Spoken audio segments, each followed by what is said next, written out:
Oke, silakan Ayang Gembala ya. Terima kasih Ya, teman-teman. baik. Kegedean nggak ini suaranya Mikana? Nggak ya? Udah pas, silakan. Aman ya? Aman. Ya, aman.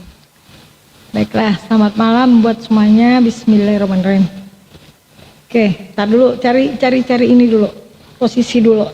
Oke, Ya, selamat malam cantik.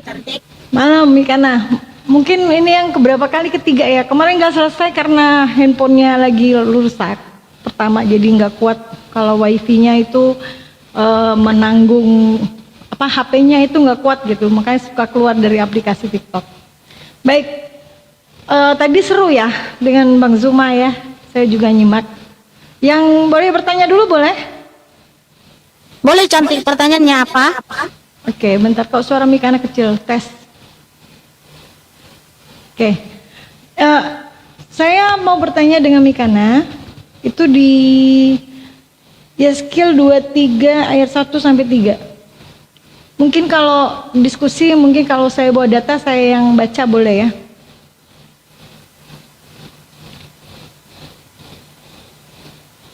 Boleh ya, Mikana? Ya, silakan. Kamu aja yang baca, saudaraku. Cantik, silakan. Nanti silakan, silakan. mungkin Mikana juga bisa baca ya kan. Tapi ini saya baca dari, karena ini kitab perjanjian lama, kitab orang Yahudi, jadi nggak masalah mungkin kalau saya baca dengan TB aja ya. Boleh ya? Di sini tidak menggunakan terjemahan itu lagi karena di situ masih ada sesembahan penduduk negeri Mekah Labang Sarap, yaitu di Elai. Tapi kalau di Yeskil 231 ini kan Tuhan aja di situ, nggak ada nama-nama Yesus kan, nggak ada.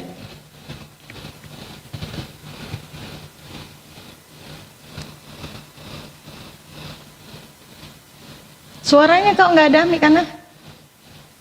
Itu jelas firman Yahweh cantik. Iya, tapi Nah, saya kalau ada Tuhan saja siapa namanya? Kan Tuhan itu bukan nama. enggak, maksudnya saya Kenapa baca. feedback ya? Soalnya saya feedback cantik. Oke, wait. Maksudnya gini, Mikana, kalau saya baca TB aja boleh nggak? Tapi jangan dibaca nama sesembahan di Labang Sarap. Nggak ada di sini, nggak ada juga. Boleh ya, saya baca ya. Tapi sebelumnya buat saudara-saudara saya, Bang Zuma, Papi Gembala, dan Bang Loding, mohon maaf kalau bisa saya baca ini jangan pakai headset. Karena ini ya, tahu sendirilah yang mau saya baca. Oke. Yeskil 23 ayat 1 sampai 3. Sebentar. Mikana minta yang itu, saya nggak bisa buka masalahnya ini. Datanglah firman Tuhan kepadaku, hai anak manusia, ada 2 orang perempuan anak dari satu ibu, mereka bersundal di Mesir. Mereka bersundal pada masa mudanya. Di sana susunya dijamah-jamah dan dada keperawanannya dipegang-pegang. Mungkin sampai 3 itu aja ya. Nah, maaf ya, ini saya hanya baca yang tertulis di data ini ya teman-teman ya. Oke, suara Mikana kok nggak ada? Boleh dibuka? Ya silakan, apa yang mau ditanya? Oke. Silakan. Yang saya mau tanya, saya nggak ada substansi di dalil apa yang diceritakan yang diterima Yeskil dari Elohim ya, dari Tuhannya. Karena yang saya mau tanyakan tuh di data satunya, ayat satunya. Datanglah firman Tuhan kepadaku. Yang saya tanya, ini yang berfirman kepada Yeskil siapa Tuhannya? Siapa nama Tuhan yang berfirman ini? Silakan. Yahweh, Yotevave. Bukan Yosua. Ya, Yesus adalah Yahweh itu sendiri. Kan di perjanjian lama namanya Yahweh. Oh, berarti ini yang berfirman di Yeskil ini Yosua. Iya, karena Yesus adalah Yahweh cantik. Oh, begitu. Berarti Yosua, waduh, ini bahasanya agak porno juga ya. Kalau bacanya agak vulgar maksudnya, ya kan? Ya. Oke, itu aja pertanyaannya. Boleh saya jawab? Iya. Jadi Baik. betul. Ini Tolong Yosua. di-mute dulu ya. Ya, Oke, tolong silakan. di-mute dulu cantik. Ya, nggak apa-apa, karena ini adalah firman Yahweh yang dimana itu adalah teguran kepada Bani Israel, bukan ajaran. Ingat ya, ini bukan memerintahkan, mengajarkan supaya kamu tidur sama banyak perempuan, apalagi sampai sama bocil. Nggak ada. Itu bukan memerintahkan untuk melakukan seperti ini. Tetapi di situ Yahweh itu memberitahu perilaku atau karakter orang Israel ketika ada di Mesir. Di mana ini adalah ya Yeskiel 23 ayat 1-3 itu adalah perumpamaan alegoris tentang dua bersaudara perempuan. Ohola itu adalah orang Samaria, itu kerajaan utara, dan Oholiba itu adalah Yerusalem, itu kerajaan selatan, yang menggambarkan ketidaksetiaan orang Israel dan Yehuda kepada Yahweh Elohim yang Esa. Di mana di ayat 2 orang Ohola itu Samaria itu melambangkan ya, dan Oholiba melambangkan dua kerajaan Israel. Dan di ayat 3 di mana tindakan mereka ini tidak taat dan setia kepada Yahweh Elohim sehingga mereka menyembah ilah bangsa-bangsa lain. Jadi itu teguran. Makanya kalau kita baca sampai ayat selanjutnya, di situ ada teguran supaya jangan melakukan seperti itu. Jadi Tuhan Yahweh itu jujur. Apa yang dilakukan manusia itu dikasih tahu terang-terangan, nggak ditutup-tutupi. Ya kalau kamu, karena dia adalah Elohim yang Maha Kasih, tidak memandang bulu. Kalau anaknya, anak sulungnya itu Israel melakukan tindakan yang tidak setia sehingga menyembah ilah bangsa-bangsa lain, menyembah ilah bangsa-bangsa lain itu memang adalah perjinaan rohani. Itu yang bisa disebut bersun, ya, yaitu DAL. Betul, langsung dikasih tahu bahwa itu adalah perbuatan yang sangat keji. Jadi di sini bukan mengajarkan ya, diperintahkan, oh kamu peganglah itu gunung kembarnya si perempuan itu, atau kamu ya kasih susulah kepada ini gunung kembarnya itu. Enggak ada. Ya sabar kan kamu bertanya. Enggak ada Tuhan Yahweh memerintahkan supaya yang dewasa diberikan ya apa? Netek. Ya, tetekin itu orang dewasa, enggak ada. Tapi di sini Tuhan Yahweh menceritakan, membagi tahu kepada Yeskiel apa yang dilakukan orang Israel ketika di Mesir. Mereka melakukan perbuatan yang tidak setia kepada Elohim. Makanya ditegur. Tetapi tidak pernah mengajarkan, hei anakku, ya kalian orang dewasa, ya tetekinlah orang dewasa sana. Nggak ada. Ya, ngelantur ini host nih. Makanya gagal fokus, terlalu bernafsu. Dari awal, saudariku kalau menyimak, ya, ini kan orang akademis saya tahu ya. Ya, kita sama-sama kuliah lah. Jadi tunjukkan intelektual kita dalam berdiskusi. Kenapa Bunda bicara begitu? Dari awal saya tidak pernah, kalau Mikana paham, saya tidak menanyakan substansi cerita apa yang difirmankan Tuhan kepada Yeskiel. Walaupun bahasanya saya bilang sangat parno, vulgar, vulgar kayak bahasa majalah Playboy. Makanya yang saya tanya kepada Mikana, yang berfirman kepada Yeskiel ini siapa nama Tuhannya? Saya nggak tanya substansi ceritanya. Saya paham cerita itu, saya baca. Ini kamu ngelantur kemana-mana gitu loh. Jadi sebenarnya kalau kita berdiskusi intelektual sedikit dong. Saya kan nggak nanya cerita masalah susu di jama-jama, keperawanannya dia pegang-pegang. Saya hanya baca yang tertulis. Memang begitu tertulis ya saya baca dong. Kenapa kamu jadi ngelantur nih karena? Yang saya tanya tadi, kamu sudah jawab. Tuhan yang berfirman kepada Yeskiel tentang bahasa yang vulgar ini, Tuhannya siapa namanya? Itu yang saya tanya. Kamu jawab Yosua. Tetapi kamu menerangkan kepada saya Yahweh. Yahweh itu kalau kita pun belajar, saya belajar, itu nama Tuhannya orang Israel.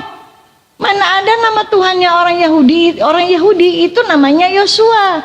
Tapi Yahweh terlalu suci, mereka pakai dengan Adonai, Elohim, Hashem. Tidak ada. Berarti yang kalau kamu bilang tadi di Yeskiel 23:1-3 ini yang berfirman adalah Yosua, ya berarti saya tekankan, oh berarti Yosua berfirman seperti ini. Kenapa kamu terangkan kepada saya Yahweh? Tolong dijawab. Yang betul, yang berfirman di sini siapa? Yosua atau Yahweh? Cantik, kan kamu tadi masa kayak gini bahasanya. Ya udah saya jelaskan lah berdasarkan data. Karena itu adalah teguran. Itu adalah memang tindakan yang dikasih tahu Tuhan Yahweh itu memberitahu nih tindakan orang Israel ketika di Mesir. Karena apa? Penggunaan bahasa yang vulgar di situ eksplisit dan metafora seperti SEKS yang keras dalam Hezkiel 23 adalah memang keputusan yang sengaja atau memang betul-betul Tuhan menyampaikannya, sehingga itu adalah pesan yang sangat serius. Pesan yang sangat serius agar kita jangan melakukan seperti itu, yaitu menyembah ilah bangsa-bangsa lain. Itu maksudnya pesan yang sampaikan di situ. Tapi kalau kamu mau tanya, ya, jadi di situ bukan mengajarkan untuk melakukan parno, ya, tidak pernah Tuhan Yahweh untuk mengajarkan untuk melakukan perbuatan yang pornong, tidak. Tetapi itu memang adalah pesan yang sangat serius bahwa memang apa yang dilakukan orang Israel itu adalah sesuatu hal yang sangat keji. Nah, begitu. Tapi kalau kamu tanya, itu Yahweh apa Yesua? Karena gini cantik, Yahweh yang adalah sang pencipta, sang juru selamat yang disembah Abraham, Ishak dan Yakub, dia sendiri yang datang ke dunia di Yohanes 1 ayat 1 sampai 14. Kenapa sang pencipta itu sendiri yang turun ke dunia yang namanya Yesua? Jadi kalau di perjanjian lama, di zaman para nabi, namanya dipanggil Yahweh, yaitu Adonai. Kalau orang Yahudi bilang Hasem, padahal merujuk kepada Yahweh, ya. Tapi ketika dia datang ke dunia dalam rupa seperti kita manusia, yang disebut dia putra Elohim, yaitu Yesua. Tetapi Yesua tetap adalah Yahweh itu sendiri. Karena apa? Yesua masih berfirman Yohanes 8 ayat 24, kalau kamu tidak percaya bahwa akulah dia, siapa Yahweh, kamu akan mati dalam dosa-dosamu. Begitu cantik. Iya, baik. Berarti sudah diklarifikasi ya. Berarti kalau saya mengikuti imannya Mikana, berarti yang berfirman di situ Yahweh yang juga Tuhannya Mikana adalah Yosua, begitu? Ya, dia adalah Yahweh yang pernah datang ke dunia dalam rupa seperti kita manusia yang namanya Yesua. Baik, begini Mikana, kalau kita belajar teologi, jangan lupa belajar kristologi, ya. Jadi kita orang Islam itu selalu tidak ada yang melarang kita untuk orang Islam untuk belajar Torah, belajar Taurat. Tidak ada yang melarang orang Islam untuk belajar Bible, tidak ada. Makanya kita selalu belajar. Jadi kalau mau menipu pun, ya kita pun jadi ditipu, kita juga tahu karena kita belajar.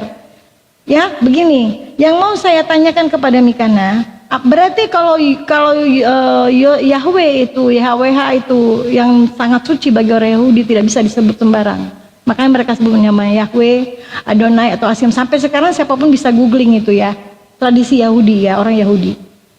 Kalau memang Mikana mengatakan bahwa Yahweh itu adalah Yosua, Hamesia yang lahir setelah 1400 tahun dari Musa yang menerima Taurat. Berarti Mikana mengatakan Tuhannya Nabi Musa itu adalah Yosua, begitu? Silakan dijawab. Oke, terima kasih cantik. Tapi sebelum saya jawab itu, saya tunjukkan dalil dalam kitab suci. Saya ini bukan berdasarkan pemikiran saya, tapi berdasarkan firman Tuhan. Kalau ada orang Yahudi atau ada nih oknum tidak mau memanggil kepada nama Yahweh, ada kan panggil nama Yahweh atau Yahweh, itu sebenarnya sama saja. Itu berdasarkan pronouns lidah bangsa atau daerah masing-masing gitu ya. Ada yang susah menyebut Yahweh, ada yang lidahnya itu Yahwah atau Yahweh itu sama saja. Kenapa? Merujuk kepada nama YHWH. Justru gini ya, kalau kita baca nih, justru saya sangat senang kalau ada orang Islam yang mau belajar kitab suci ini, membaca dari Kejadian sampai Wahyu berurutan. Sangat senang saya. Karena apa? Karena firman Tuhan ini mengajarkan kepada kita, di mana dari Kejadian sampai Wahyu, tidak pernah Bapa Yahweh melarang memanggil namanya. Tidak pernah saya temukan. Karena apa? Karena hanya dialah yang dipanggil, dipuji, dimuliakan. Tetapi yang dilarang memanggil itu siapa? Ilah bangsa-bangsa lain. Keluaran 23:13. Dan dalam segala hal yang kufirmankan kepadamu, haruslah kamu waspada dan berawas-awas. Nama ilah-ilah lain janganlah kamu panggil atau terdengar dari mulutmu. Ini dia nih. Dan dalam segala hal yang telah kufirmankan kepadamu, haruslah kamu waspada dan janganlah kamu menyebut nama ilah-ilah lain. Hal itu janganlah terdengar dari mulutmu. Justru Bapak Yahweh itu melarang nggak boleh sebut nama sesembahan ilah-ilah lain. Seperti nama sesembahan si ayang gembala ini, yaitu ALLAH, itu sebenarnya nggak boleh dipanggil. Ya, jangankan menyembah, memanggil saja nggak boleh. Nah, yang tidak boleh melakukan namanya itu apa? Ini Keluaran 20 ayat 7. Jangan menyebut nama Yahweh Elohimu untuk kesia-siaan, karena Yahweh tidak akan membebaskan orang yang menyebut namanya untuk kesia-siaan. Nah, untuk kesia-siaan seperti apa? Seperti mengolok-olok, memfitnah, bersaksi dusta, bersumpah palsu, itu tidak boleh. Tapi kalau memanggil namanya tujuannya untuk memuji, memuliakan, menyembah, itu sangat dikehendaki oleh Bapa Yahweh. Tapi banyak orang nih, sabar dulu Kak. Banyak orang malah tidak mau memanggil kepada nama Yahweh ketika di dalam menyembah. Malah panggil sesembahan penduduk negeri Mekah bangsa Arab. Tidak sesuai firman Tuhan. Jadi saya tidak mengikuti iman Yahudi yang tidak mau memanggil kepada nama Sang Pencipta ketika memuji memuliakan namanya. Saya mengikuti perintah Bapa di surga. Nah, begini ayang gembala. Firman Tuhan yang berkata bahwa Yahweh adalah Yesua. Yesua adalah Yahweh, yaitu Yohanes 1 ayat 1 sampai 14. Yohanes 1 ayat 3, dialah yang menciptakan segala sesuatu. Yohanes 1 ayat 9, dialah terang yang sesungguhnya sedang datang ke dalam dunia. Kemudian Yohanes 1 ayat 10, dialah yang menjadikan dunia dan dunia tidak mengenalnya. Kemudian Yohanes 1 ayat 11, dia datang kepada milik kepunyaannya, tetapi milik kepunyaannya itu tidak mengenalnya, itu tidak menerimanya. Nah, ayat 14-nya, Sang Firman, yaitu Elohim itu sendiri yang menciptakan segala sesuatu, terang yang sesungguhnya, yang menjadikan dunia. Israel adalah milik kepunyaannya, dia sendiri yang turun ke dunia. Nah, kalau kita baca di dalam kitab Tanak, di dalam kitab PL, siapa yang menciptakan segala sesuatu? Israel milik kepunyaan siapa? Yahweh Elohim yang Esa, makanya dialah yang datang ke dunia. Itulah kenapa Tuhan Yesus HaMasiah dengan tegas berkata, Yohanes 8 ayat 24, kalau kamu tidak percaya bahwa akulah dia, siapa Yahweh, kamu akan mati dalam dosa-dosamu. Karena yang bisa menghapus dosa itu hanya Sang Pencipta, Yahweh Elohim itu sendiri. Kemudian juga kalau kamu bilang, apakah Musa menyembah Yahweh adalah Yesua? Betul. Karena Tuhan Yesus HaMasiah mengakui di Yohanes 8 ayat 58, sebelum Abraham jadi, akulah yang ada. Maksudnya yang ada dan yang ada, sebagaimana Yahweh berfirman kepada kepada Musa di Keluaran 3:14, akulah yang ada dan yang ada. Begitu pula Yesus HaMasiah mengakui dialah yang ada dan yang ada. Yohanes 8 ayat 58. Sehingga Yesus adalah Yahweh yang disembah Abraham, Ishak dan Yakub, yang disembah Nabi Musa juga. Nah, begitu cantik. Baik, sungguh panjang dan ya membingungkan jawabannya. Karena apa? Saya cuma tanya simpel. Kalau kita akademis, apa yang kita tanya lawan bicara, tolong sesimpel mungkin. Jadi begini Mikana, kita punya lawan bicara tuh kita harus paham dulu. Kira-kira yang kita ajak bicara ini belajar juga atau enggak gitu loh. Kalau kamu mungkin mengangkat orang-orang yang tidak belajar, itu tidak apa-apa. Tapi saya kan sudah bilang, saya juga belajar, gitu. Ya. Jadi begini, yang saya tanya, tolong sebutkan di kitabnya orang Yahudi kalau Nabi Musa itu menyembah atau memanggil nama Tuhannya Yosua. Itu yang saya tanya, itu yang pertama. Yang kedua, ya, mungkin saya tidak bisa tunjukkan, balikan kamera, tapi saya baca data. Tradisi Yahudi, ini saya belajar. Tradisi Yahudi menganggap hanya imam besar yang diperbolehkan menyebut nama Tuhan yang suci.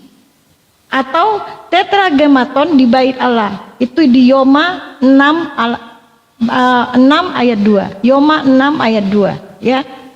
Orang-orang Yahudi yang lainnya tidak berani mengeja nama diri. Ismu zat proper name.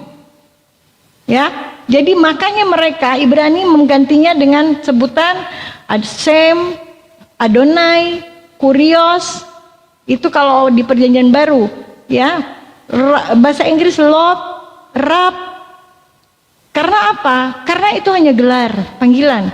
Tetapi nama yang sebenarnya, proper name-nya itu adalah YHWH, Maha Suci artinya. Maha Suci kamu ganti dengan nama orang. Yosua itu makhluk ciptaan, manusia hakikatnya. Betul kata gurunda saya, hakikatnya itu apa? Hakikat itu artinya yang sesungguhnya, arti yang makna atau keadaan yang sesungguhnya. Tuhan yang maha suci, maha kuasa, hakikatnya apa? Saya tanya Mikana. Dan Yosua itu hakikatnya apa? Silakan dijawab. Oke, gini ya cantik. Kamu tadi selalu berdasarkan gini. Kita kan diskusi akademis. Kalau berdasarkan akademis harusnya singkat loh. Justru Kan saya nggak baca usah dipotong. data. Nggak usah dipotong. Saya Bentar, saya baca sabar, data, bentar. gimana mungkin saya mau jawab singkat? Kan saya baca data. Saya baca literasi, saya belajar. Gitu. Cantik, izinkan saya bicara. Karena tadi kan kakak bilang, kalau kita itu diskusi akademik, ya harusnya singkat loh. Justru karena kita diskusi akademis berbasis data, maka saya tunjukkan dalil-dalilnya dalam kitab suci ini. Itulah namanya diskusi akademik. Nah, kalau ke diskusi akademik, tapi ketika ditanya, jawabannya nggak ada berdasarkan dalil dan data, itu namanya bukan diskusi akademik, kakak sayang. Iya. Sekarang jawab 2 pertanyaan saya tadi, harus fokus Ya, Mikana. sabar. Tunjukkan dalilnya di dalam kitabnya orang Yahudi, Perjanjian Lama yang kalian adopsi, kalian tempel di Perjanjian Baru, Bible itu. Nabi Musa, nabinya orang Israel yang kamu sering bilang, itu menyembah nama Tuhannya Yosua. Itu yang pertama. Kedua, tolong kamu uraikan atau jelaskan kepada saya hakikatnya Tuhan itu, Yahweh itu apa, dan hakikatnya Yosua itu apa. Silakan. Nah, udah banyak lagi pertanyaannya, makanya jangan dipotong-potong dulu cantik. Jangan dipotong-potong dulu kakak sayang. Begini ya. Tadi kamu kan bahas hanya imam besar yang boleh panggil namanya. Artinya orang Yahudi pernah lah, walaupun imam besar ya panggil namanya. Artinya namanya bisa dipanggil, bisa dibaca, bukan nggak bisa. Nah, kalau berdasarkan kitab suci, bukan hanya imam besar yang boleh panggil namanya, tapi justru semua bangsa. Ini dia. Ya. Nanti akan saya jawab pertanyaan. Sabar. Ya. Semua bangsa cantik. Ini dia. Tetapi sesudah itu aku akan mengembalikan kepada bangsa-bangsa bibir yang dibersihkan, supaya mereka semua memanggil kepada nama siapa? Nama Yahweh, untuk melayaninya dengan bahu-membahu. Jadi bukan hanya imam besar, tapi semua bangsa memanggil kepada nama ini. Haleluya. Berdasarkan data toh? Berdasarkan dalil.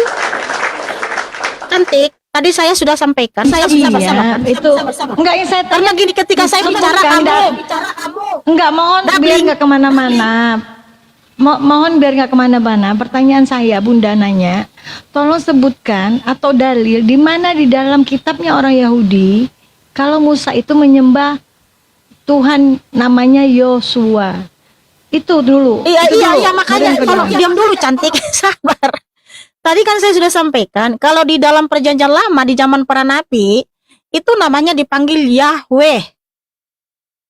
Sedangkan Yesua itu masih bersifat nubuatan, nama kepada dia yang datang sebagai sang juru selamat.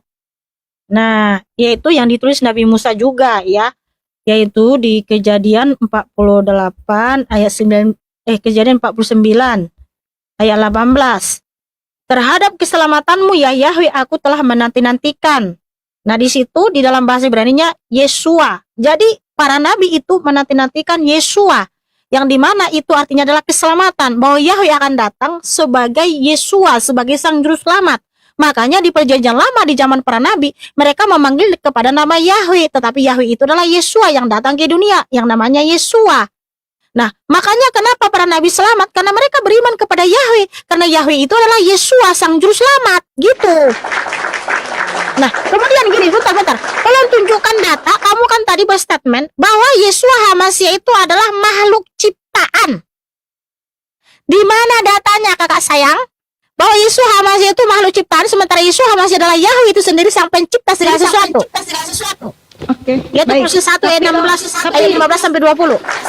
Itu nanti saya jawab. Enggak, tunjukkan dulu dalilnya supaya jangan nanti salah paham. Jadi kayak menyesatkan, jadi menyesatkan bagi para pendengar. Jawaban yang kedua belum berarti nanti PR. Tunjukkan dulu dalilnya. Tuhan Yesus HaMasyiah itu ciptaan, makhluk ciptaan. Saya tunjukkan. Ini malah yang bilang ciptaan itu adalah Rasul, yang kalian bilang Rasul sendiri, Paulus ya. Iya, di mana Tuhan Yesus HaMasyiah itu ciptaan? Ya sabar. Jangan tantrum, sabar. Kan katanya minta data. Bukan tantrum, tunjukkan dulu datanya. Iya, sabar. Aduh, gimana sih? Ya. Buka di Kolose 1:15. Lah justru Tuhan Yesus masih adalah gambar Elohim yang menciptakan segala sesuatu. Iya, dengar, baca dulu dong. Oke. Oke. Mute. Biar saya yang baca dari ayat 15 Iya. sampai 20. Mute ya. Iya. Mute ya. Oke. Justru ini menegaskan Yeshua Masih adalah Yahweh itu sendiri, sang pencipta segala sesuatu. Kolose 1 ayat 15. Dialah gambar Elohim yang tidak kelihatan. Jadi Yeshua Masih adalah gambar Elohim yang tidak kelihatan, saudara-saudara, yang sulung dari segala ciptaan. Sebab Stop sampai situ. aduh, di mana di sini ciptaan? Artinya dia semua yang sulung dari segala ciptaan, bukan yang diciptakan. Ya ampun, masa nggak Dialah paham? gambar. Sebentar, dialah gambar Ya Elohim Tuhan, yang sulung. Dialah justru di gambar sini Elohim dia yang tidak sulung, kelihatan, artinya dari segala ciptaan, bukan berarti dia dari segala diciptakan. ciptaan. Itu dari segala ciptaan, maksudnya ciptaan siapa itu? Dari segala ciptaan. Dia yang sulung dari segala ciptaan. Iya, ciptaan. Nah. Ciptaan. Berarti kan Makanya yang sulung itu siapa? Makanya ayat selanjutnya nih, dengar ya. Ya Tuhan, ini artinya dia itu gambar Elohim yang tidak kelihatan, yang sulung dari segala ciptaan, bukan berarti dia diciptakan, artinya dia semua yang sulung dari segala ciptaan, gitu maksudnya. Kemudian yang 17 nih ya, yang 16. Sebab oleh dia segala sesuatu telah diciptakan. Jangan Ya, dibuka dia dulu, yang jangan dibuka. Bentar. Sebab oleh dia segala sesuatu telah diciptakan, yang ada di dalam surga dan yang ada di atas bumi, yang kelihatan dan yang tidak kelihatan, baik tahta-tahta atau para pemegang kekuasaan atau penguasa-penguasa atau otoritas-otoritas, segala sesuatu telah diciptakan melalui dia dan bagi dia. Nah, justru di sini dijelaskan tuh, yang sulung dari apa nih? Dari ciptaan yang mana? Dari semua yang diciptakan itu, dialah yang pertama ada. Iya, berarti Sabar. Bukan, dia sang pencipta. Makanya di sini juga ya, dia kan di ayat 15 ini menjelaskan dia gambar Elohim yang tidak kelihatan. Dialah yang sulung dari segala ciptaan. Kemudian ayat 16, dialah sang pencipta segala sesuatu. Ya. Kemudian ayat 17, dan dia sendiri ada sebelum segala sesuatu, dan segala sesuatu telah terkandung di dalam dia. Nah, Yeshua Masih adalah yang terlebih dahulu ada dari segala sesuatu, dan dialah sang sumber. Karena apa? Yeshua adalah Yahweh. Kemudian yang ke-18, dan dia sendiri adalah kepala tubuh, yaitu gereja, yang menjadi penguasa, yang sulung dari antara yang mati, sehingga dia sendiri dapat menjadi yang terutama dalam segala sesuatu. Makanya dia adalah Bapa gereja, kepala gereja. Nah, kemudian 19, sebab segala kepenuhan telah berkenan untuk berdiam di dalam dia, dan melalui dia untuk mendamaikan segala sesuatu kepada dirinya dengan membuat pendamaian melalui darah salibnya, melalui dia, baik hal-hal yang ada di atas bumi maupun hal-hal yang ada dalam surga. Nah, sangat jelas firman Tuhan ini dari Kolose 1 ayat 15 sampai 20. Yeshua Masih adalah ayat 15 gambar Elohim yang tidak kelihatan. Yang ke-16, dialah sang pencipta segala sesuatu. Yang ke-17, dia sendiri ada sebelum segala sesuatu, makanya dia sang sumber. Di ayat 18, dia adalah kepala tubuh, yaitu kepala gereja. Di ayat 20, dialah yang mendamaikan segala sesuatu dengan darahnya sendiri, baik yang dari surga maupun yang dari bumi. Makanya dia adalah Elohim yang Esa, dia adalah Yahweh itu sendiri. udah boleh gantian. Di Kolose nomor ayat 1 aja itu udah jelas. Coba kamu baca. Dialah yang sulung. Baca yang betul. Bahasa Indonesianya berapa dulu sekolah? Ini terjemahan aja. Bagaimana Mikana ini ya? Ia adalah gambar Allah yang tidak kelihatan. Maaf, bentar. Nggak pernah orang Israel sembah ilah bangsa penduduk negeri Mekah yang barusan kamu sebut. Saya nggak bilang kamu nyembah orang Israel, nyembah bangsa Arab.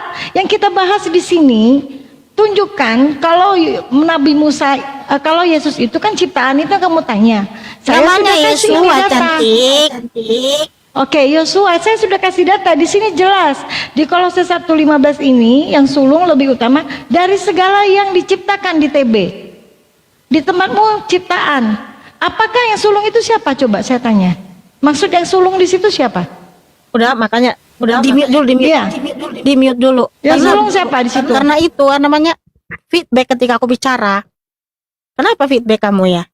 Doubling suaranya kalau aku bicara.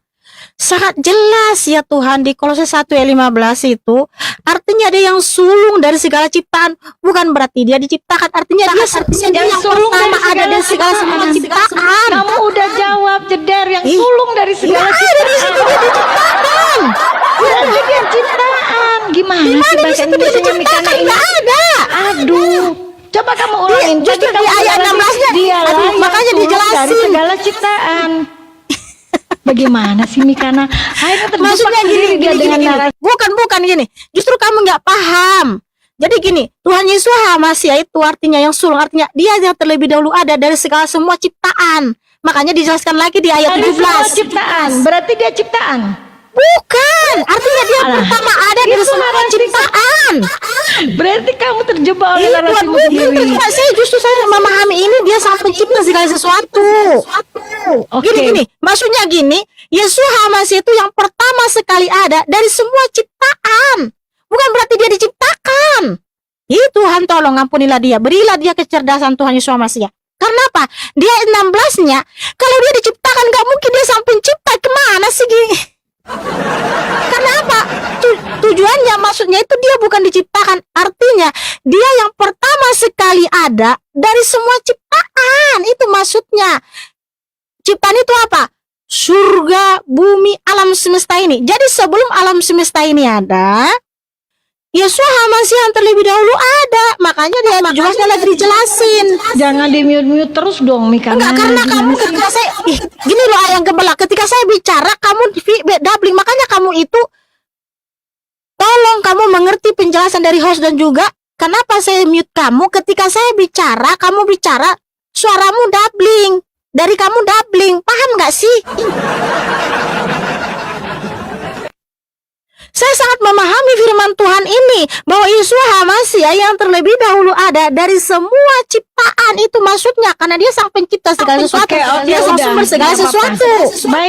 Baik itu keimanan Ya, saya terima jadi tidak kasih. ada datanya ya teman-teman ya bahwa Yesus Hamasiah diciptakan, Ya. justru dia sang pencipta yang sejati.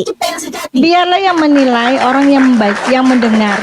Kalau keimanan Ya, biar Ruh mengatakan Kudus bahwa yang akan memberikan Yosua mereka kecerdasan dan hikmat untuk Yosua itu bukan ciptaan, kamu itu berarti Ya. dari klaimmu. Kalau saya kan bukan dalilnya klaim tadi saya jelas. berdasarkan data, dia sang pencipta segala sesuatu, dia terlebih dahulu ada dari segala sesuatu dan segala sesuatu terpilih di dalam dia. Iya, iya, baik. Nggak Makanya apa-apa, dia nggak langsung apa-apa sumber itu. Yahweh itu sendiri. Iya. Tapi jangan saya sudah jawab, saya sudah kasih data dan kamu sudah bantah, nggak apa-apa. Itu keimanan kamu yang mempercayai bahwa Yosua itu bukanlah ciptaan. Ya, tapi berdasarkan dia pencipta. firman Betul? Tuhan dan saya percaya. Iya, tidak apa-apa. Tapi tolong pertanyaan saya yang Ngomong-ngomong, kedua kenapa dijawab. kamu ketika saya bicara doubling dari kamunya cantik? Enggak kok, kita enggak ada di sini. Enggak. Teman-teman aman kok. doubling enggak? Di bawah juga enggak aman. Ya. Aman. Mungkin Apa? mungkin, Apalagi yang mau ditanya? Mungkin soundcardnya Mikana itu kepencet yang ini, yang apa? Kalau Bunda udah aman, yang internal play. Oke. Yang kedua kamu belum jawab pertanyaan saya, udah jawab. Tolong kamu jelaskan hakikatnya Yahweh itu apa dan hakikatnya Yosua Hamasiah itu apa? Silakan.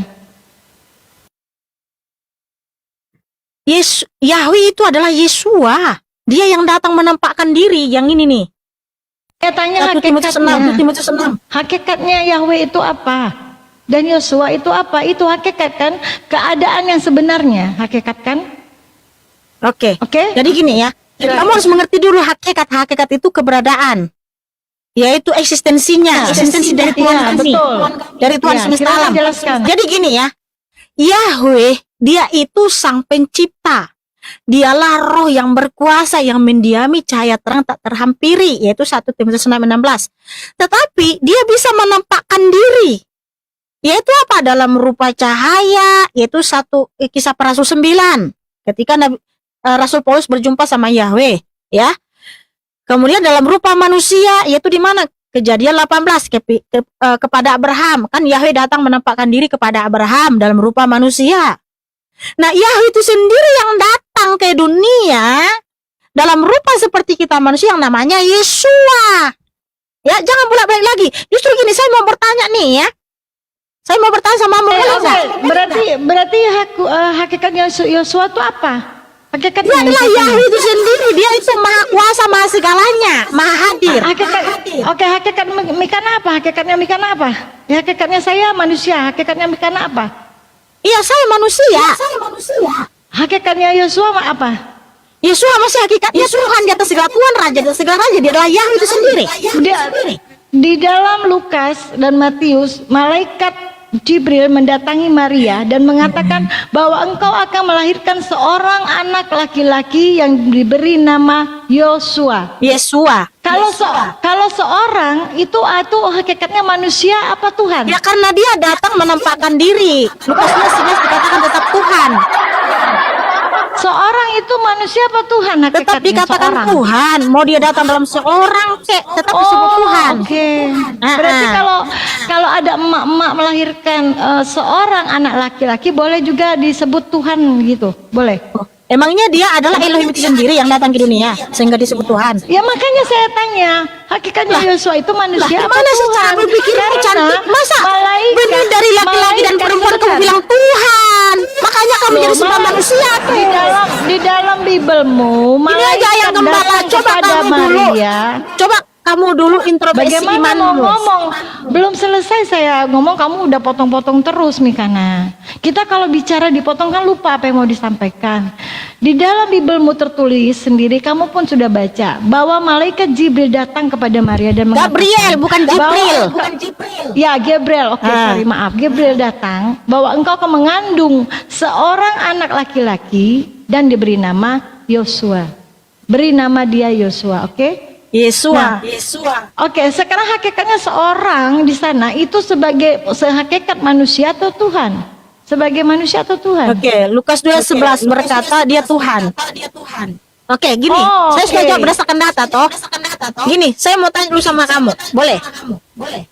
Sebentar, belum selesai yang tadi. Berarti kalau mau menyamakan Yahweh dan Yosua itu hakikatnya sama, boleh saya kasih data di dalam kitabnya orang Yahudi ya, atau di perjanjian lama Gini, Kejadian sampai Wahyu yang nulis itu orang Yahudi semua. Dan itu untuk semua bangsa juga. Jadi jangan kitabnya Yahudi. Saya baca data firmanmu loh ini. Kok kamu mau potong? Bukan firmanku ini. Kamu pun gimana sih? Salah kamu, Mbak. Kitab ini bukan firman saya. Tadi kamu bilang firmanmu. Firman Tuhanmu.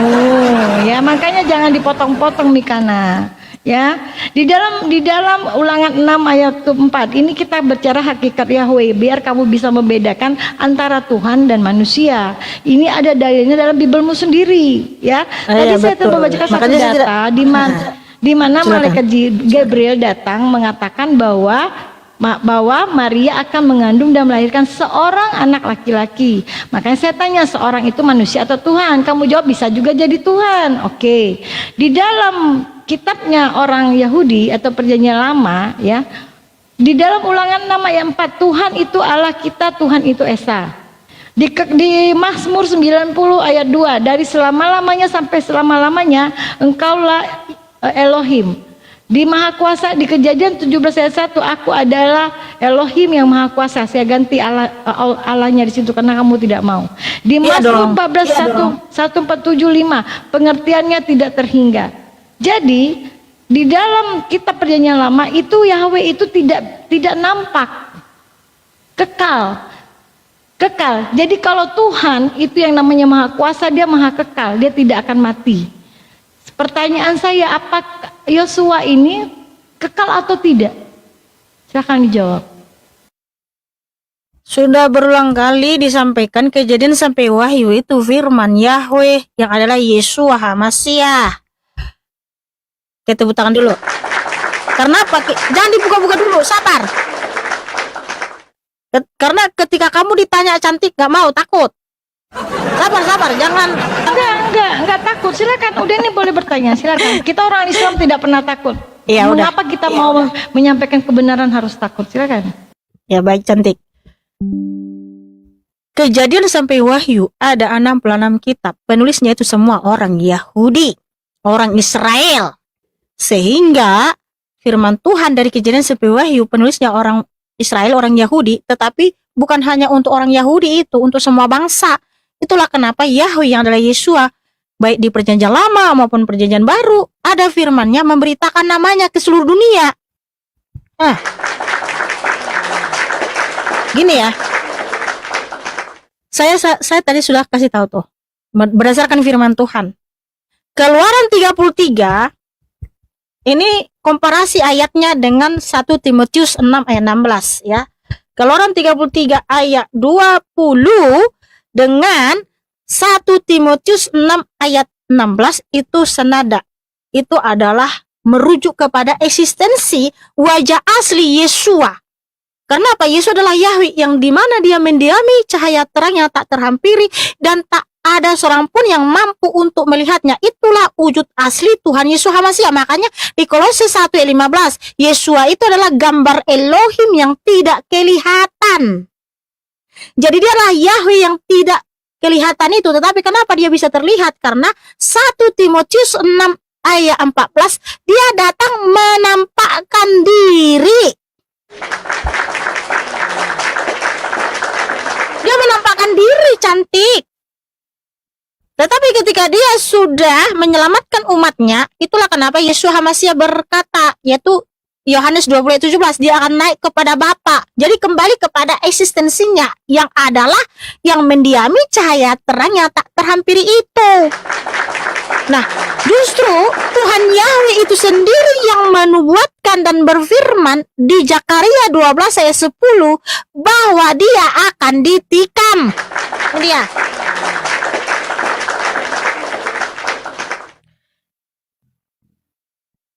Ini Bapak Yahweh yang berfirman ya teman-teman. Lalu ke atas keluarga Daud, ke atas penduduk Yerusalem, aku akan mencurahkan roh anugerah dan permohonan, dan mereka akan memandang kepadaku yang telah mereka tikam. Nah, kapan Bapak Yahweh ditikam? Ya, ketika dia datang dalam rupa seperti kita manusia yang namanya Yesua, dan digenapi di Yohanes 19 ayat 37. Nah, kalau baca firman Tuhan itu semua dibaca, jangan sepotong-sepotong ya. Jadi justru Bapak Yahweh yang menubuatkan dia akan ditikam. Kapan dia ditikam? Ketika datang dalam rupa seperti manusia yang namanya Yesus di atas kayu salib. Gini ayam gembala. Nah, gini ayam gembala. Saya tanggapi dulu, nanti udahnya boleh bertanya. Boleh? Ya, tapi saya tutup kamera sebentar ya, boleh ya? Ya, silakan. Silakan. Itulah ya. Boleh ya sebenarnya. Jadi begini teman-teman, kita udah dengar sendiri. Berarti Tuhan ya Mikana hakikatnya sudah berubah ya. Karena apa? Di dalam perjanjian lama orang Yahudi itu mengenal bahwa Tuhan itu kekal sama dengan kita ya. Bahwa Allah itu tidak akan maha kuasa, maha kekal, sifat-sifat Tuhan itu seperti itu. Sedangkan kalau dia bilang bahwa Tuhan ditikam berarti Tuhannya bisa metong ya kan? Begitu ya teman-teman ya.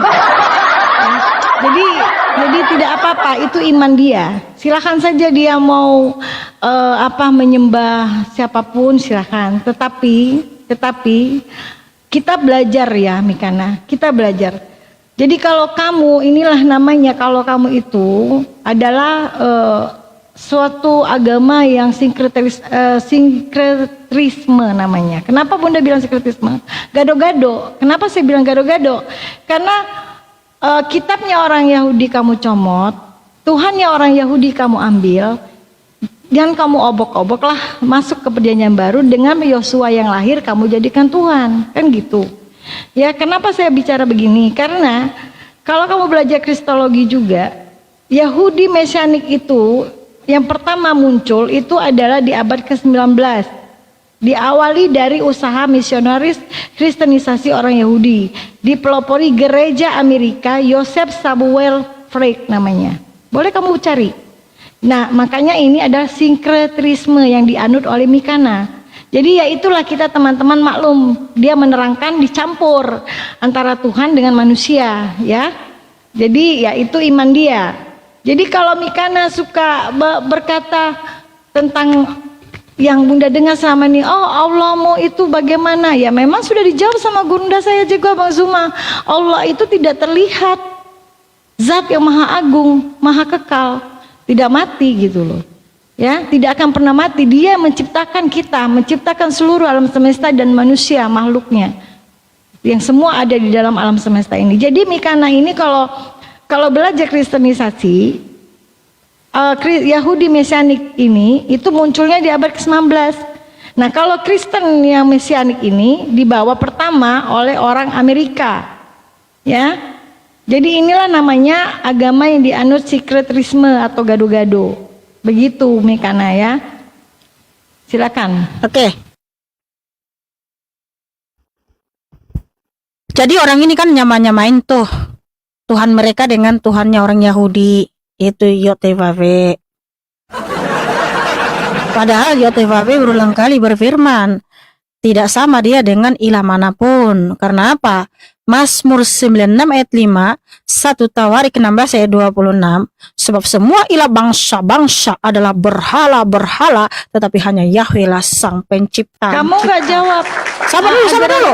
Ajaranmu ini ajaran sekreterisme bukan? Sabar. Ya sabar. Gado-gado enggak? Gado-gado lagi diulang lagi mesianik itu muncul di abad ke-19.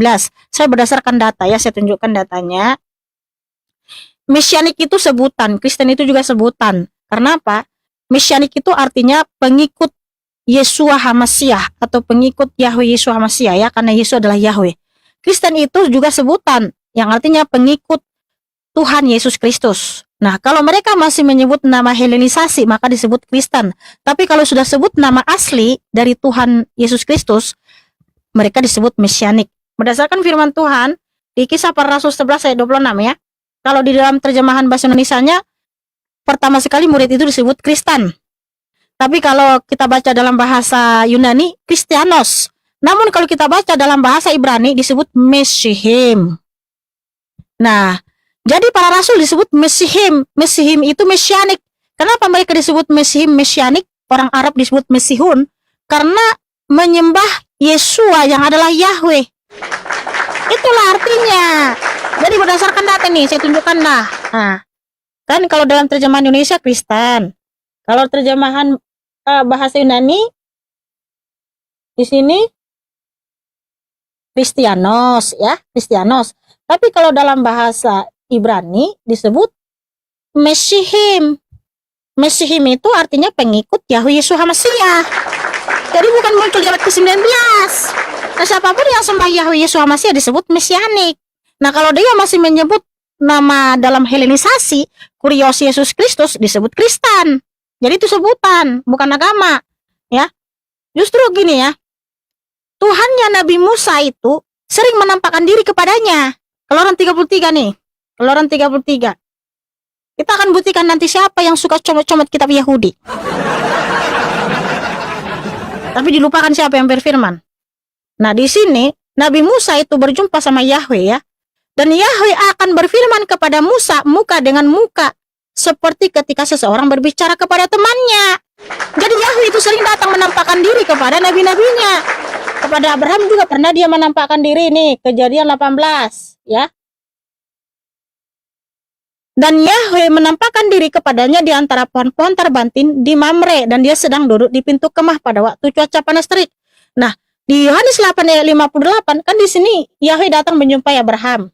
Nah, sedangkan di Yohanes 8 ayat 56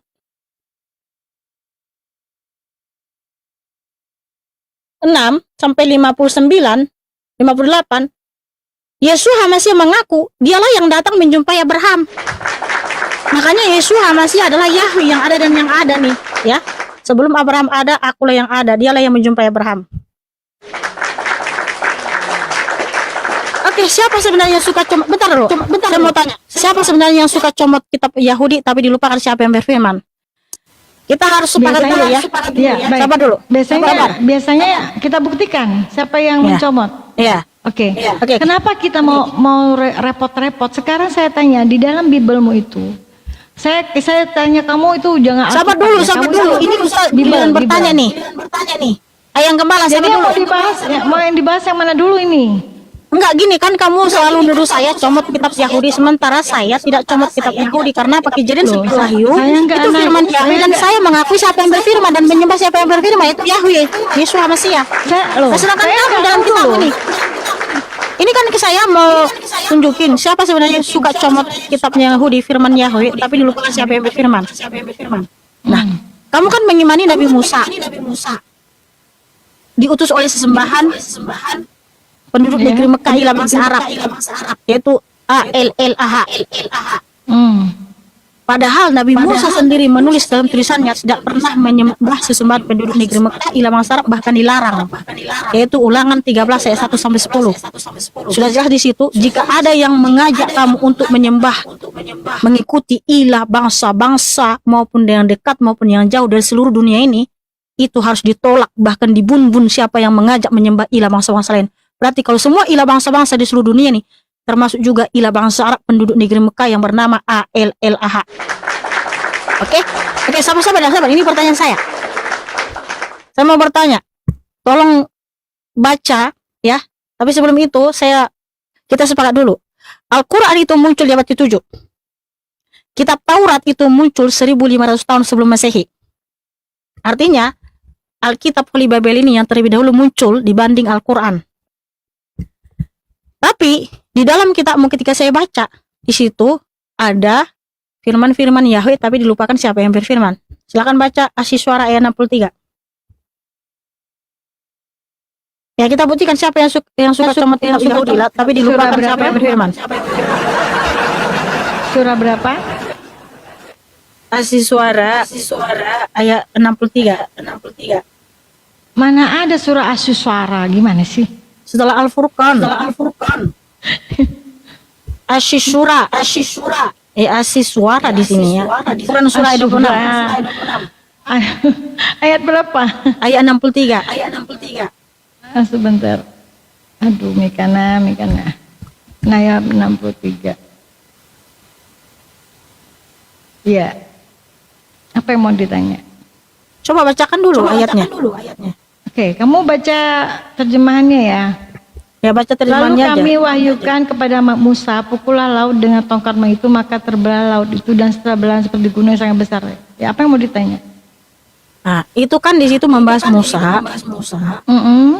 Itu Musa di situ kan orang Israel, Bani Israel kan? Iya. Nah, Nabi Musa diperintahkan membelah laut dengan tongkatnya. Iya. Nah, di situ yang nyuruh dia membelah laut dengan tongkatnya siapa? Allah, Tuhan. Nah, Tuhannya Nabi Musa. Itu dia. Ya, terus kenapa? Itu bukan tulisan Nabi Musa toh? Ya bukan, ini kan firman baik. Allah kepada Rasulullah Nabi Muhammad. Terus Sabar. maksudnya apa? Ini Yang mau ditanya? Iya. Ini dalam Quranmu kan membahas Nabi Musa bangsa Israel, terus diperintahkan untuk membelah laut dengan tongkatnya. Sementara itu bukan tulisan Nabi Musa, bukan pengakuan Nabi Musa. Nah, pengakuan Nabi Musa, tulisan Nabi Musa, dia membelah laut dengan tongkatnya itu di Keluaran 14, ya. Keluaran 14 ayat 13 sampai 16, ya. Di sini yang suruh dia memerintahkan dia membelah laut dengan tongkatnya siapa? Yahweh. Bukan sesembahan penduduk negeri Mekah. Dah, boleh ditanggapi? Iya, jadi saya yang suka cuma kitab Yahudi, Oke. tapi lupakan siapa yang berfirman. Baik, boleh Bukan ditanggapi? saya. Ya kan kamu bertanya, jangan merocos terus. Boleh ditanggapi? Oke? Kamu kan bertanya, yang berfirman di sini di dalam Al-Qur'an surah Asy-Syu'ara ayat 63 ini Allah Subhanahu wa taala. Ini firman Allah kepada Rasulullah Nabi Muhammad yang disampaikan oleh Jibril. Di sini Allah menceritakan tentang Nabi Musa pada saat itu pada genting, Allah memerintahkan kepada Nabi Musa untuk memukulkan tongkatnya ke laut. Nah, kalau kamu mengatakan kami mengklaim, mengambil, menyomot dari Keluaran, seharusnya kamu berpikir dong, kenapa orang Yahudi juga, Yahweh berfirman kepada orang Yahudi, kok bisa sama dengan apa yang difirmankan Allah kepada Rasulullah dalam Al-Quran? Kalau kamu mengatakan Nabi kami mencomot, Nabi kami itu kalian bilang, sebentar Mikana, saya juga bisa tertawa, sopan dong, saya belum selesai. Ya, karena begini, kalau kamu bilang kami mencobot, kalian kan sering mengatakan kami, oh nabinya umi, tidak bisa baca, buta, tidak bisa menulis. Bagaimana mungkin nabi kami bisa mencomot atau membaca kitab Taurat yang sebelumnya? Kalau kalian mengklaim sesuka berkata seperti, dan kenyataan memang begitu kan? Ini adalah firman Allah kepada Rasulullah menceritakan tentang Nabi Musa. Apa salahnya? Kita orang beriman itu dari mana pijakan kita? Kamu selalu membuka dalil di dalam perjanjian lamamu. Yang di situ pun kamu ambil dari kitab orang Yahudi. Kalau kitab perjanjian lama tidak kamu adopsi dari orang Yahudi, Kamu tidak ada perjanjian lama Mikana, yang maling siapa? Kalau kami Al-Quran berdiri sendiri, firman Allah kepada Rasulullah melalui malaikat Jibril. Dan kami orang Islam, apapun yang tertulis di dalam Al-Quran, kami harus percaya dan mengimani. Karena apa? Di dalam surah Al-Baqarah ayat kedua, ya, Bismillahirrahmanirrahim, dengan nama Allah yang Maha Pengasih dan Penyayang. Alif Lam Mim, Dzalikal Kitabu la raiba fihi hudal lil muttaqin. Tidak ada keraguan-raguan di dalam Alkitab Al-Quran. Jadi kalau kami ada ragu dengan apapun yang kamu tanyakan di dalam Al-Quran, saya sudah kufur. Ya, saya dengan sigap saya jawab, ini memang firman Allah. Kami tidak mencuri. Dari ujung dunia manapun kau baca, kau boleh Google, apakah orang Islam menjiplak Taurat? Tidak. Nabi Muhammad diakui nomor 1 sebagai pemimpin, sebagai nabi yang bisa mengumpulkan umatnya dari Al-Quran yang diturunkan Allah sebagai firman Tuhan.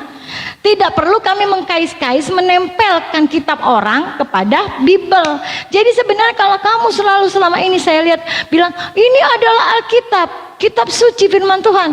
Kalau kamu keluar negeri jalan-jalan malu Mikana. Yang kamu bawa Alkitab kamu ketekin, diketawain sama orang bule. Orang bule tidak kenal Alkitab. Orang bule kenalnya Bible, Biblos. Bible itu apa artinya? Saya jelaskan, Bible itu adalah kumpulan buku-buku. Ya wajar, karena di dalam Bible itu ada Lukas, buku Markus, buku surat-surat Paulus, dan perjanjian lama yang ditempel. Udah, ya? bertanya aja. Jadi Nggak usah kalau menjelaskan. Alkitab itu, Udah belum? enggak, Alkitab itu bahasa Enggak, Arab. sabar. Kita Bahasa buktikan Arab. siapa yang maling. Siapa yang maling? Kan Begitu kamu ya, bilang Kak. saya maling. Oke, Oke, saya sekarang tunjukkan pakai data. saya Bentar, tanya. sabar. Enggak, perjanjian lama itu kitab siapa? Udah. Izinkan ngambil saya dari dulu. mana? Kan Ngambil kamu bilang dari saya mana? maling. Kita buktikan siapa yang maling. Udah, diam dulu. Oke, silakan. Nah, ya. Tadi kamu bilang nabi saya umi, tidak bisa tulis baca tulis ya, segala macam, tapi bisa mendengar toh, ya. Oke, jadi gini ya. Yahweh Elohim yang Esa menubuatkan akan ada yang mencuri firman-Nya. Oke, ini dia ya. Yeremia 23 ayat 30. Kalianlah itu yang mencuri. Kalau pencuri itu tidak mengakui siapa pemiliknya. Kalau saya tidak mencuri, karena apa? Saya mengakui firman Yahweh dan saya menyembah Yahweh, ya. Ini dia nih. Dengan demikian lihatlah aku menentang para nabi, firman Yahweh yang mencuri firmanku masing-masing dari sesamanya. Nah, ini dia ya nubuatan Bapak Yahweh. Dan di ayat 36 kita sampai 36. Maka kamu tidak akan mengingat lagi pesan Yahweh, karena bagi setiap orang perkataannya menjadi pesan ilahi. Bahkan kamu telah memutarbalikkan firman Elohim yang hidup, Yahweh Zebaot Elohim kami. Jadi apa? Firman-firman Yahweh dicuri, itu diambil, lalu diputar balik bahwa itu adalah pesan sesembahannya nih. Dia sampaikan kepada orangnya, sehingga perkataannya itu menjadi pesan ilahi sesembahannya, padahal dicuri. Nah, di abad pertama tahun 50-an Masehi, Rasul Paulus itu sudah pergi ke tanah Arab tuh, ya. Galatia 1 ayat 17 sampai 18. Aku pun tidak pergi ke Yerusalem kepada rasul-rasul sebelum aku, tetapi aku pergi ke tanah Arab dan kembali lagi ke Damaskus. Kemudian setelah 3 tahun, aku pergi ke Yerusalem untuk menemui Petrus dan tinggal bersamanya selama 15 hari. Artinya, Rasul Paulus sudah pergi ke tanah Arab selama 3 tahun memberitakan daftar Elohim, memberitakan apa isi Taurat, apa itu isinya Injil, dan lain sebagainya, sehingga di tanah Arab sudah tersebar. Kalau Nabi Musa membelah laut dengan tongkat, kalau Nabi Yunus ada dalam perut ikan selama 3 malam, dan lain sebagainya. Lalu muncul di abad ke-7 tuh, ya. Di dalam kitabmu banyak sekali firman-firman Yahweh, tapi diubah jadi itu adalah perkataan sesembahan penduduk negeri Mekah bangsa Arab. Baru satu tadi, yaitu Ahsi Suara ayat 63. Diperintahkan Musa membelah laut dengan tongkatnya, padahal itu adalah firman Yahweh kepada Nabi Musa, bahwa Yahweh memerintahkan Nabi Musa untuk membelah laut dengan tongkatnya. Itu adalah kuasa Yahweh, bukan kuasa atas sesembahan penduduk negeri Mekah bangsa Arab. Karena Nabi Musa, orang Bani Israel, dia tuh sembah Yahweh Elohim yang Esa, tidak pernah sembah ilah bangsa Arab penduduk negeri Mekah yang bernama Allah. Paham kamu? Ya? Ya, belum. Loh, makanya kamu itu asal sembarangan bicara. Kalau Ya, kamu gini, sudah dengar dulu, bentar dulu cantik. Kalau pencuri itu barang milik curiannya itu tidak akan pernah mengakui siapa pemiliknya, namanya juga mencuri. Nah, kenapa saya bukan pencuri? Saya mengimani kejadian sampai wahyu adalah firman Yahweh, dan saya mengakui siapa yang berfirman, sehingga saya menyembah Yahweh yang pemilik firman tersebut. Tapi dalam kitab saudari ada firman-firman Yahweh, perintah-perintah Yahweh kepada nabi-nabi, itu ada dalam kitabmu, tapi dilupakan siapa yang berfirman itu. Yahweh Zbaot Elohim Esa di dalam nama Yesus HaMasiah. Makanya kitab suci ini adalah original. Para nabi, para rasul itu menuliskan firman Yahweh Yesus HaMasiah dari kejadian sampai wahyu di tahun yang berbeda, tempat yang berbeda, di zaman yang berbeda, tetapi mereka secara harmonis menuliskan satu tokoh yang sama, firman Tuhan Yahweh Yesus HaMasiah. Mereka tidak comot, tidak contek, tidak kopas agama orang lain. Udah. Ini namanya baru original. Sampai kapan ini selesainya? Tapi contohnya gini ya, bentar. Seorang penyair terkenal, Khairil Anwar. Ya, seorang Albania. Itu kan banyak karya-karyanya itu. Lalu sekarang ini saya ambil karya-karyanya, saya ubah dikit-dikit. Terus orang bilang ini, Mikana, kenapa kau ambil karya orang ini? Oh bukan, itu tidak saya ambil itu. Itu Tuhan, firman Tuhan sama aku. Karena Tuhan datang menjumpai saya, bilang saya tulis seperti ini, Mikana. Orang yang waras percaya nggak? Ya tidaklah, saya itu berdusta. Udah puas belum tantrumnya? Gantian dong. Iya dong, masa kamu terus gimana sih ini? Masa tamu dibiarin dengerin dia tantrum, teman-teman? Ini bener-bener ini saya berdasarkan data loh. Berdasarkan makanya saya kalau itu data punya saya oke, silakan. Saya juga mau bernarasi tampilkan data ya. Jadi begini teman-teman, Mikana bilang kita mencuri. Yang anehnya yang dia ributkan, kamu yang pertama sekali dulu saya pencuri, ditunjukkan data. Loh, kamu makanya sabar dong, gantian, saya belum selesai. Ya saya dong, jangan tantrum, belum selesai, sabar. Jadi begini Mikana, sudah terbukti dengan jelas kalau Al-Quran itu berdiri sendiri. Walaupun kamu bilang abad ke-7 datangnya, ya kami tidak mengatakan menidakkan itu, ya betul. Islam itu datang di abad ke-7. Tapi kami berdiri sendiri, dan kami dalam Al-Quran Allah berfirman, kami mengimani, termasuk rukun iman kami untuk mengimani kitab-kitab sebelumnya yang diturunkan Allah kepada rasul-rasulnya, yaitu kitab apa? Kitab Taurat, Zabur, dan Injil. Nah, yang saya bingung, kok kamu tantrum yang punya kitab ini orang Yahudi. Kenapa saya bilang kok kamu tantrum? Kamu itu bukan orang Yahudi. Kamu itu gado-gado. Udah cukup ayam kepala kamu itu selalu memfitnah saya. Ini baru kita bahas apa loh? Kita bahas lagi yang lain nggak? Dalam Quran banyak sekali firman Yahweh. Elohim Zbaot Yesus HaMasiah. Mulai tantrum, sabar, saya sedikit lagi 10 detik. Loh, makanya ini saya mau buktikan. Definisi pencuri itu. Sekarang jawab. Perjanjian baru bahasa apa?